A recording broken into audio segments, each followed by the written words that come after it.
Welcome back. Winning Plays Podcast, Rich Levine, Brian Robb. Paul Pierce, B-Rob, not sorry for posting a video with strippers on his Instagram. Not sorry for not passing the ball to Yuri Welsh earlier in his NBA career, in his Boston Celtics career. Have you been keeping up? You're going to Springfield this weekend. Pierce getting inducted into the Hall of Fame this weekend. Kevin Garnett will be presenting him. You'll be in attendance for this magical moment? I will not be in attendance. I'll be in attendance. They do press conferences on Friday, and that's going to be at Mohegan Sun, and then the actual induction will be on Saturday. So I will be in attendance Friday for the press conferences. We'll be watching remotely things on Saturday night, but they have to save. I mean, we'll get into this later, but they have to save KG introducing Pierce for last, right? Like that has to be a requirement of the evening, I would hope. Well, who else is in this class? It's like Bill Russell as a coach. I think Bosch, Chris Webber. Pierce is definitely the biggest name amongst like former NBA players. So, Are you staying at Mohegan Friday night? I am not planning on staying. I believe my wife Kate would have a word with me to stay at Mohegan Sun. And our 5-month-old for. I think babies are allowed at Mohegan. I'm sure they were allowed. I probably saw way too many of them out in Las Vegas during summer league. But given the road situation, we'll probably save that trip for at least 2.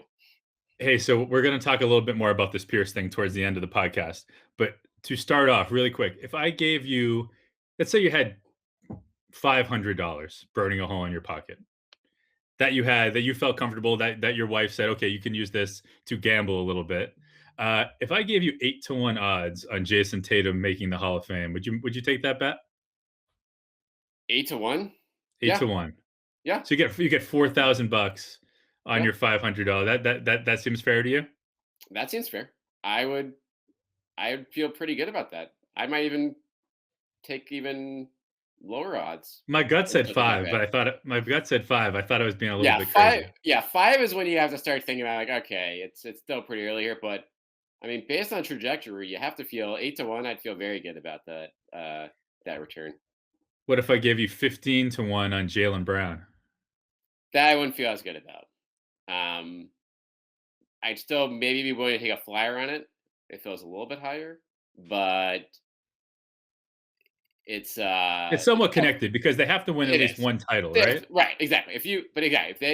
If they start a dynasty here, then all bets are off. Like he can get on that track very quickly, and the skill set, or at least the stats as opposed to last year, if he can do 10 seasons of that, then we're talking. But that's it all depends again, like you said. You need that with the winning to kind of get there, I feel like. Okay, 2 more. If I give you 2-1 odds on Rajon Rondo as a basketball Hall of Famer, 2-1 odds, do you take that? I'm basically asking, is Rondo a Hall of Famer? Is Rondo a Hall of Famer? I'm gonna go no. Really? Which is too bad. Yeah, I mean, I haven't looked at it. I guess maybe this is just going on gut. He just bounced around way too much in the second half of his career. And I know he won with the Lakers last year, and that he's had some nice redemption, but there was a real post ACL tear. There was a real rough period there where he wasn't even close to, the first, second, or third best player on a bunch of those teams. And even when they won, he wasn't ever any of those. So 4-time All-Star, 3-time assist champ, 2-time NBA champ, 4-time All-Defensive, only 1 All-NBA appearance, which is as many as Tatum already has. So that's tough. A steal champ. So according to Basketball Reference, they have his Hall of Fame odds, or on their Hall of Fame monitor, it's at 60 here. It's 60.6%. That feels generous. Right, but if you look who he's around, it's mostly guys who are in the Hall of Fame. So Giannis is 67%. Obviously, Giannis has many more years left. Mitch Richmond is another one of those guys maybe he's Hall of Fame. He obviously made it. Mitch Richmond was 69%. Rondo is at 60%. I think I'm taking 2-1 odds on him. So Klay Thompson is still only at 51. He's got some work to do as well. Dennis Johnson was only 50%. I think certainly if he wins one more title with the Lakers, I think you get that third ring. I think he is in. Either way, I think he's probably in. Yeah, I think that's a fascinating bet though, because I haven't really thought about him. Early in his career, like 2012 or whatever, that was like, oh yeah, no brainer. But then the fact that he's been around for that long and still is a contributor on all these teams still bodes well for him in terms of longevity and stuff like that. So it's a fascinating argument. That'll be really interesting to see how they handle that. Okay, last one. If I gave you 50 to 1 odds on Juancho Hernangómez heading to uh, are you gonna be at Mohegan Sun for Juancho's for induction in Juancho, 15 years? I'm taking that because what Dino Raja just got. He got in what last year, 2 years ago. So like, Obviously also was a pioneer. I mean, right? No, Juancho wasn't I'm really kidding. I'm kidding. Juancho has a very very long way to go to approach Dino walked Dino. so Juancho can run, Exactly. essentially. But the international first now. So yeah, so this is a good segue. Ryan and I talked with Ryan and Suichi on Friday about the deal, but we haven't gotten your take yet. And I also have to give you credit, first of all, as a regular listener and actually frequent co-host the show.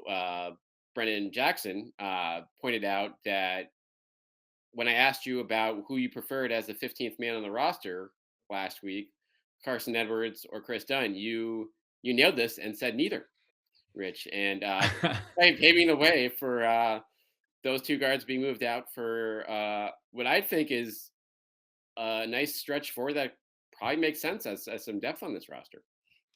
I think you said it, and I can't take too much credit for my opinion because I didn't even remember saying that. But I will. Don't tell me people that. It's just If spoken. the tape exists, I'm going to believe it exists and say that I nailed it. But yeah, it's exciting. I mean, I wasn't particularly. I mean, I guess some people were somewhat excited for Chris Dunn. Like we don't know if he's even going to be healthy enough to play. But I think that the potential positives of Chris Dunn against the potential negatives of Carson Edwards, I think at the very least equaled each other out. So I think that's a wash right there. We feel okay. And yeah, Juan Hernangómez, I think that's a fun addition. Like, and obviously, like you can find, as we know, every year in the draft, like you can put together a YouTube mix to make any potential NBA prospect look like a future All Star, right? But when you look around at like some of Juancho's highlights, like some of the better games that he had, and right, a lot of those games were for Minnesota the last year and a half, which is a team where the games really meant very little. But like there was one, there's like a 25-point night he had against Denver, right? If you search like his best highlights as a Minnesota Timberwolf, uh, he's doing it against the ones, Hmm. right? Like he's hitting shots and like when he hits a three-pointer, like it looks good. Like the shot looks like it's supposed to go in. It's not like I'm trying to whether like a Daniel Tice, right? Where like he shoots it and like sometimes it goes in. You're like, oh, okay. But like you don't really have much confidence. Like he's got like a decent looking jump shot. No, I mean, based on like to your point, I think he's like a gunner from that position anyway. Not like a real one, but like he's looking to shoot, and he knows he can shoot. Now, the averages beyond his rookie year when he shot like 40% have not been pretty, and from three, they've been very up and down. And so the fact that he's willing to take those shots isn't necessarily a good thing. But like But two seasons, well, he played a season and a half in Minnesota, 66 games. He shot 30.354, so 35% right, from three. that's average. Not great, but you'll take that, yeah. Oh yeah, and so that's I think to your point too is like I think he's gonna having a more willing shooter in those spots as opposed to and this is not knocking Grant Williams. We know Grant Williams is like he's only gonna take those shots if he's got 2-3 feet open in front of him and teams are dragging in so he's that's taking away options in the other parts of the floor in terms of sagging in the lane and taking away lanes from Jalen or Jason. Hernan Gomez, like you probably can't leave alone and feel good about it. Like, at least he posed the threat of like, okay, this guy can get hot and can get going. And not to say he's gonna have to play his way into like a rotation spot, but just having an option of that guy at this position at the end of the bench, I think makes sense for this roster and help kind of rounds it out a little bit more.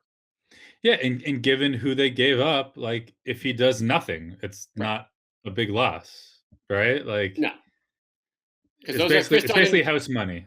yeah, it's House Wayne because Chris Dunn and Carson Edwards, they weren't gonna play, barring injury. Like Chris Dunn, yeah, like maybe he could have played his way into things with a good training camp, but like who are you playing him over? Like Pritchard, Right. Romeo? Like no, guys that you don't want to be on the bench. So that probably made us need to okay, so let's actually address a part of the roster where, we don't know what we have. We have Grant here, we have Jabari, Parker, and now we have Hernangómez. And I think it's going to be, one of those guys will probably play each night, and it would depend on the matchup, or it might just depend on who separates themselves during training camp. Yeah, and let's say that Hernangómez also is the star of an up and coming Adam Sandler movie. Have you Yes, seen that? I did see. I haven't gotten the details on this. This is a Netflix movie that someone is Yeah, I making. think he's got that big deal with Netflix. Yeah, so he plays like a struggling NBA scout who is and Hernangómez is his Steve Nebraska. Is You remember Brendan Fraser and wow, why sure. am I forgetting what's his name? Al his name was Pacino? Al in the movie. It's really it's a like I never saw that legendary. movie. You never saw that Scout I never with saw The Brendan Scout. Fraser? No, that was like early Well, '90s or mid '90s. 1994. Yeah. All right, yeah, that Oh, that's one of I was the a little too young for that. Albert Brooks. I'm sorry, I forgot his name. Got But yeah, that's a good one to check out. I'm sure we're all our YouTube listeners who were born in it. 2010. I'm sure big Scout fans. But yeah, that'll be pretty cool. Maybe Adam Sandler will hang out around the Garden a little bit. It doesn't say when it will be released, which is a little bit weird. I can't find when that movie's coming out, but apparently it is done, and he plays like. And so I don't know. Maybe a better comparison is like George Muresan in My Giant. Sure. Eddie. Like Eddie, that, yes. that was right in my the wheelhouse in the mid '90s. Yeah, so I must have just missed a Scout. I out of the '90s sports movies didn't make the cut for me for some reason. We're gonna do a winning plays not book club, but like a movie club, and that's our first submission. Next week we'll do a an episode just breaking down the Scout with Albert Done. Brooks and Brendan Fraser. But uh, yeah, so I mean, I think there's a chance. Like, and again, like, and for some reason, my mind always goes to Javonte Green, just in terms of like recent guys who could fill this role. But I think we could see Hernangómez like stretches of time during the regular season. That's when you need him. Like when come playoff time, like. Are you expecting him to be a big part of the rotation or part of the rotation at all? Like, no, I don't think so. But like over the course of the year, if one of the Jays goes down for a week or any number of guys go down for a period of time, and you need Juan Hernangómez to step in and play 15 to 20 minutes a night for a couple of weeks, I think he could do that. And maybe he could, and again, maybe if he gets that opportunity and seizes it, maybe he does carve out a role in the playoffs. Maybe he could be like a Jarebko kind of player, not to get you too excited. But no, for I me, mean, that's sort of the ideal for me. That's maybe the ceiling for me for this team. But again, when you think about what they gave up, that's exciting. That's not a bad addition. and you have him under a contract for next year that's non-guaranteed. So it's a situation where if he plays well, earns a role, you can keep him at the right price. If not, then like you said, no harm done, and you move along. Or hey, that's another $8 million in a trade without taking away. Maybe that saves you from having to include one of your guys on a rookie contracts in the deal. So that could end up being useful too. Yeah, and again, he's a guy that could. He's not the centerpiece of a deal, but if you're throwing him in as like the third, fourth, or fifth guy Oh, yeah, or just for whatever, I mean, salary matching. yeah, but he's young enough and has shown enough flashes and is athletic enough and can shoot just well enough for a guy his size that maybe another team, again, if people want to take that one more chance on him, like the Celtics are doing right now. But hopefully it doesn't happen. Hopefully he's a major part of raising another banner in Boston, and maybe he'll win an NBA title and a Oscar in the same year. That would be pretty cool. I have a question for you though, or a kind of a sad question. Oh no, I'm not ready. Okay. I mean, not too sad, but has Carson Edwards played his last NBA game? No, I don't think so. I don't think he's going to play too many more. I don't think. Yeah, what's the over-under? It might be semantics a little bit. Yeah, I think. So he's in Memphis. Yeah. They have 18 contracts right now, so don't feel good about him making the team there. Yeah. Carson's played his last NBA game. He'll play again in the G League for a little bit. But again, I still think that he could have a really good, lucrative career overseas. Oh yeah, he'll make millions overseas Mhm. as a an energy scoring guy for any team over there. So, but which is great. And I hope he does. And he played. How many? What was his? If we're closing the book potentially on his NBA career, how many games do you think he played? uh, I want to say he played 50 at least. He played a good Six, amount each season. 68. 68, yeah.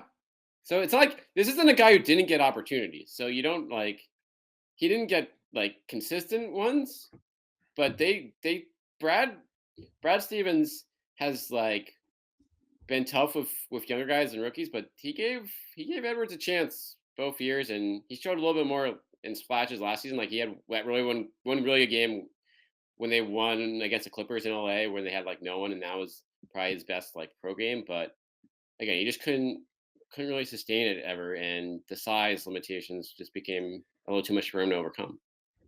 Yeah, I mean, I'm just looking right now. I mean, he last year he played 31 games. He was 18 for 63 from three. He Yeah, shot 28% from three. And like you said, when you're undersized and you come in when you're billed as a shooter, when you have what was it, 9 3-pointers and a half, or was it that just one game? yeah, it's like a quarter, like 8 and a quarter. I think he had against the Cavs in that preseason game. Yeah, and like that. I mean, not that you're going to expect that, but that's the kind of guy that he needed to be, or is close to that, to carve out a role in the NBA, given all his other limitations. And he wasn't even passable.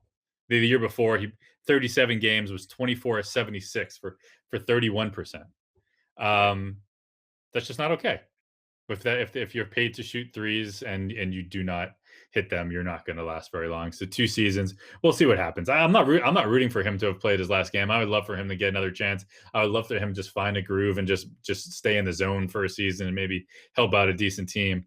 But I don't necessarily see it happening.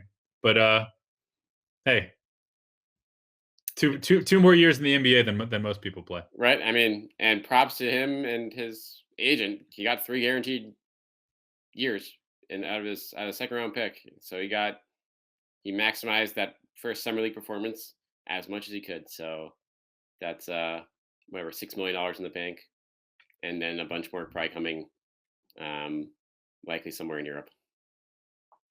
Sure. All right. So what else do you think? Do you think we didn't talk Pierce? I kind of like his scorched earth mentality right now. Because the thing I didn't like about Pierce on TV, and the thing he probably didn't like about himself on TV, just judging from. Did you read the Chris Mannix story? Oh yeah, great story.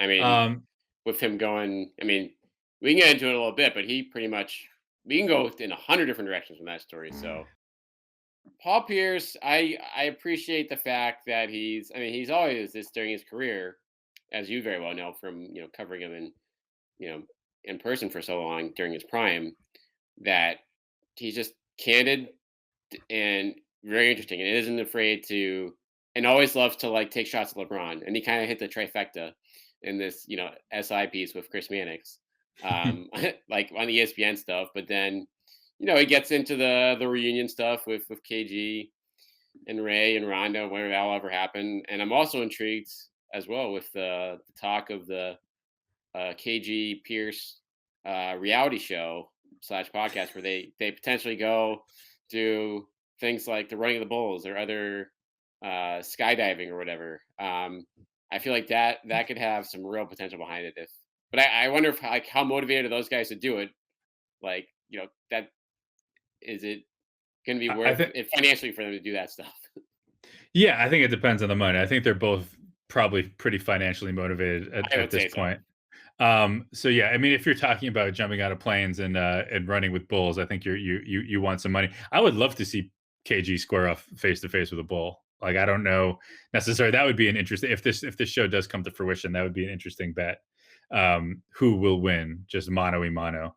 Like most of the people run in the opposite direction, but I wonder if KG would just run towards the bulls and see what happens. It could be like running of the KGs. The bulls would start running in the opposite direction.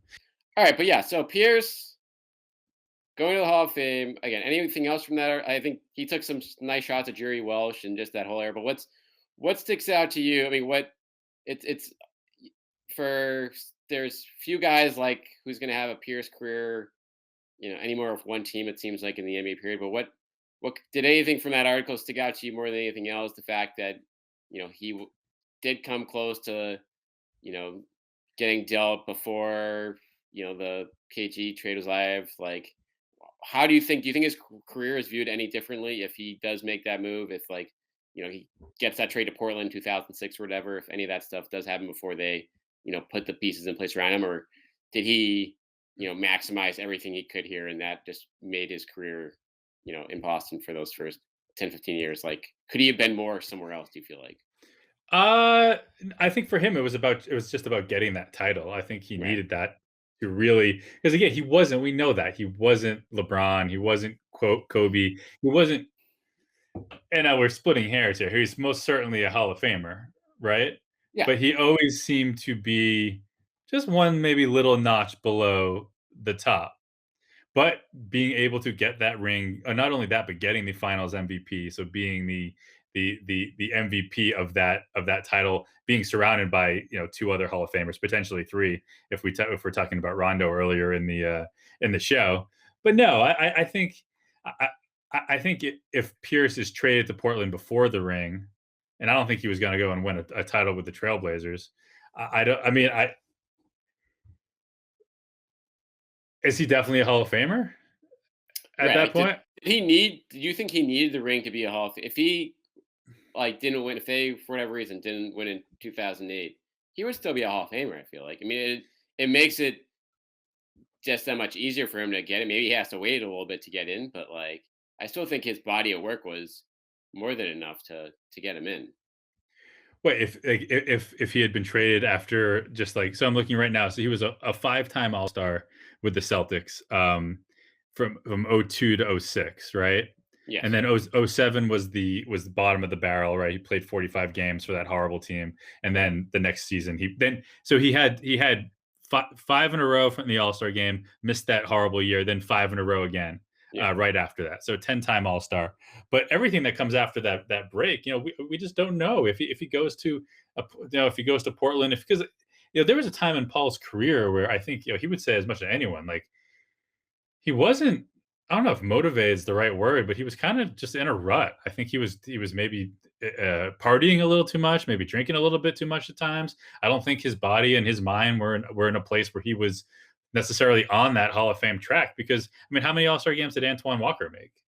I mean, Like probably three, maybe. three, and so and Pierce, Pierce Well, had and he had and he and he clashed with Doc too, right? Early in Doc's tenure, if I remember yeah. correctly, right? So I think there's a reality where he goes to Portland, and that Portland team was not great, right? I mean, they were drafting Greg Oden, so they that like Right. shortly after that, so they weren't in a really great place. And if he goes there and just kind of like in the West was you know was still pretty tough. I mean, with the Spurs and the Lakers and whoever else was there, I think there's a reality where he goes to Portland and kind of is a solid player. Like Sean Kemp's not a Hall of Famer. A Sure. guy who had that first burst with a year, but then once was traded, and again he was another guy that lost the thread of staying in peak condition a little bit, and he's not a Hall of Famer. So I think that he needed the title. I think that those years, that second act with with KG and Ray, uh, was everything because we saw. I mean, once he left, I mean, he was 36 years old by the time he ended up in Brooklyn. But like, that stretch, he averaged 13 and a half points. That was his high in his Yeah. years after leaving the Celtics. And clearly it would have been a little bit better had he left when he was younger. But no, I'm not convinced that he would have been a Hall of Famer if he had been traded and before '08. All right. I mean, you make a pretty good case there. I do think the pre '08 years, and like you said, he had his struggles during the year with motivations or stuff off the floor. Obviously, and we know obviously the his tragic incident getting coming back from stabbing, which is just an incredible story in itself. Um, Very early in his career, but the seasons he put up with like like the crappy supporting cast around him, I think those seasons are kind of undervalued in the big picture by at least a lot of today's fans, since he was like, we all know Antoine was a very limited and kind of overrated player, like in hindsight. um but Pierce defensively and like his ability to get to the line and and kind of do pretty much anything for those teams while like carrying, while having guys like Yuri Welsh or Walter McCarty. No knock at Walter, but like there was just no other. There's no established even third scorer on a lot of those teams that could like. They traded away Joe Johnson. That was probably their best chance of having a guy like that. And then that's when Danny kind of came in and had to, decide, like, at least realize this and decide, okay, we better blow this up now before it's too late, and then we lose him totally. Yeah, no, we talk about that year, 06, said before they bottomed out, and then immediately were on top after that. But like that team, so Pierce is 28 years old. The Celtics finished 33-49. And through all that, he plays 79 games, 39 minutes a game, goes to the line 10.3 times a game. And that's just not. I mean, that's hard work. I mean, we'll Oh see yeah, if Tatum can do that. I mean, and it's one thing when you're doing that and winning, but like when you're getting your ass kicked physically, personally, individually, by getting to the line, but then you and your team's getting their ass kicked every night too. I mean, that's hard. But he had 26.8 points a game, 6.7 rebounds, 4.7 assists. Getting to the line, like we said, 10.3 a night. And again, the 3-point shot was just different back then. He only shot 35%, but was only taking 4 a game. But that's commendable, and you can understand why he would be at his wits end mentally and physically after a season like that. And again, we're at the same time, as he says, if he's out there playing his ass off, busting his ass, and at the same time is getting yelled at for not passing to Yuri Welsh, right? You can see how that would wear on you, and you might feel like, okay, maybe it's time for me to go somewhere else. But let's just, we're all thankful that is not the case. That despite the fact that he played for 3 different teams after the Celtics, I mean, it's just an afterthought. And we say that every time, but like I have the one memory, the Washington Wizards and hitting that yeah. bank shot in the playoffs to win that one game. I have very little. I don't know if I have any Nets memories. Just like they had, and that series against the Heat where they got their doors blown off pretty much after, game 3. Yeah, it is nuts to think how he was in Brooklyn for, was it 2 years or 1 year? Was it just the 1 year? 1 year, which is That's wild that it's they did so that and then so wild. Like in hindsight, like it's just. I mean, you look back at that trade again, but like, holy crap! and Just then what did KG play? 2 years, AJ, I think played 2 years, and they traded him for Thad Young. So he probably played two right? years, and they trade him maybe in the middle because they had to make him. He got that option picked up as part of the trade. So yeah, So that's wild. So when they made that deal with Pierce, the Nets did. He was going to be a free agent that next year. yeah, that must have been I it. guess so. And then Because because they they were said he's. paying because the tax money, as then they realized, okay, we can't pay like $200 million in taxes, so I guess we're gonna let you walk, Paul. Well, they say like we Um, could, but maybe just not for a 37-year-old yeah, player right. who We're not gonna, yeah, has been done or for 2 years at least. right, and he was also like on a team that is not gonna be good enough to get out of the conference finals anyway, even if he was there. Right. Um, Okay. Yeah. So KG played the 1 year, and then at the deadline the next season, so he Next year, played a year that's and a half. a year and a half. He was traded You back to forget. Minnesota. Like we joke about this deal, but I always assumed that those guys played there for 2 years at least. Like, You would okay, have thought so, right? right, but just an absolute disaster. And you forget, like, like Jason Kidd in charge of all that. Just like, oh my god. Straight up for Thad Young. Yeah, that's wild. But that's cool. I'm glad you're gonna have to. So you imagine that KG will be there at Mohegan. Pierce would be there. I wonder if like you get one with like Rondo and Perk. Why Right, wouldn't like they just who's yeah. come by and hang out? I will be curious to see who is. I mean, yeah, like who makes the trek to Springfield or to Mohegan. I mean, I assume none of those guys they're not coming for the press conferences.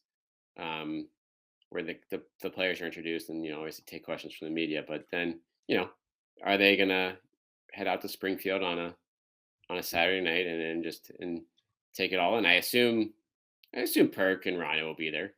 Well, I don't know. Like, I wonder if like it's Pretty Doc nice. and Danny. I imagine all those guys will probably be there. If not, they'll certainly be watching. Obviously, Yeah, no, it'll be fun. I'm jealous. So wait. So you're just going to Mohegan. You're not just going going to to Mohegan. Springfield. I'm not going to Springfield All because right. the seating situation is not from a coverage standpoint, it makes more sense to watch that on TV since you're not going to be able to get much from the in person. Cool. All right. Well, enjoy yourself. You're gonna find time to maybe stumble over to the tables at all? Yeah, I'm gonna probably beg Pierce or KG for like a $500 chip or something like that at some point at their high roller Well, table. yeah, we'll see. That would be a story. Sit down with the two of those guys and play some blackjack. Tell them it's the first episode of their new reality show. Yeah, I'm sure Mohegan will love if people are filming that would be in the casino. must see TV. But yeah, Cool. we'll report that next week. In the meantime, hit us up at Winning Plays Pod on Twitter. Hit Rich up at Rich_Levine. I'm at Brian T. Robb. Rich, we got training camp later this month here. Like off season came and went. I know I'm feeling the off season right now a little bit. Like this is the Yeah. first time I feel like over the summer that's the off season, but like we had plenty to talk about. And now for the next month or so, I'm like, all right, Well, Brad what are we Stevens. doing here? Brad Stevens isn't done. We didn't even talk about the Juwan Morgan signing. So Oh, that's true. We buried the lead. Buried the lead on that one. So what's that? That's just a warm body at training camp to That's competition for Jabari Parker for that 15th spot. He's averaged 1 point a game, so I imagine he's a defense first player via scouting reports. So, but stay tuned for that one. That's good. Just make the Jays work a little bit, just someone to maybe push them a little during training camp. Who knows? We'll keep an eye on it. But in the meantime, thanks for listening, and we will check you guys next week.